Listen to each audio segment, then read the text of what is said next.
आचार्य गोविंदगिरी महाराजांचा पुण्यातील modern colony परिसरामध्ये प्रशस्त बंगला आहे। आळंदी किंवा पुण्यामध्ये आले की ते याच ठिकाणी मुक्काम करतात असं सांगितलं जातंय।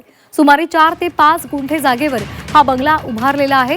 प्राइम लोकेशन आहे आणि त्याच ठिकाणी ही त्यांची मालमत्ता आहे आणि या मालमत्तेची किंमत कोटींच्या घरात असू शकते अशी शक्यता वर्तवली जाते।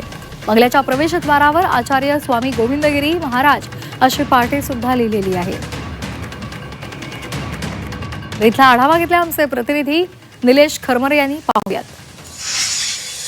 आचार्य गोविंदगिरी महाराज यांचं पुण्यामध्ये पण एक बंगला आहे। मॉडर्न कॉलनी परिसरामध्ये त्यांचं या ठिकाणी बंगला असल्याची माहिती या ठिकाणी मिळालेली आहे। आपण या ठिकाणी पाहतोय की मॉडर्न कॉलनी परिसरामध्ये हा त्यांचा मोठा बंगला या ठिकाणी आपण पाहतोय आणि बंगल्याच्या समोर या ठिकाणी आपल्याला एक फलक लावलेला आहे। त्या ठिकाणी लिहिलेलं आहे आचार्य स्वामी गोविंदगिरी महाराज आणि याच ठिकाणी ते अनेक वेळा राहत सुद्धा होते। ज्यावेळेस आळंदी आणि पुण्यामध्ये त्यांचे कार्यक्रम होत होते त्यावेळेस याच पुण्यातील मॉडर्न कॉलनी परिसरातल्या या बंगल्यामध्ये ते निवासस्थानीसाठी येत असे आणि हा आपण या ठिकाणी पाहतोय की मॉडर्न कॉलनी परिसरातला हा आलिशान असा मोठा बंगला आहे। जवळपास 2 ते 3 गुंठ्यांमध्ये हा बंगला आपल्याला या ठिकाणी पाहायला मिळतो आणि या बंगल्यामध्ये अनेक खोल्यासुद्धा या ठिकाणी मोठ्या प्रमाणात असलेला आपल्याला पाहायला मिळतात।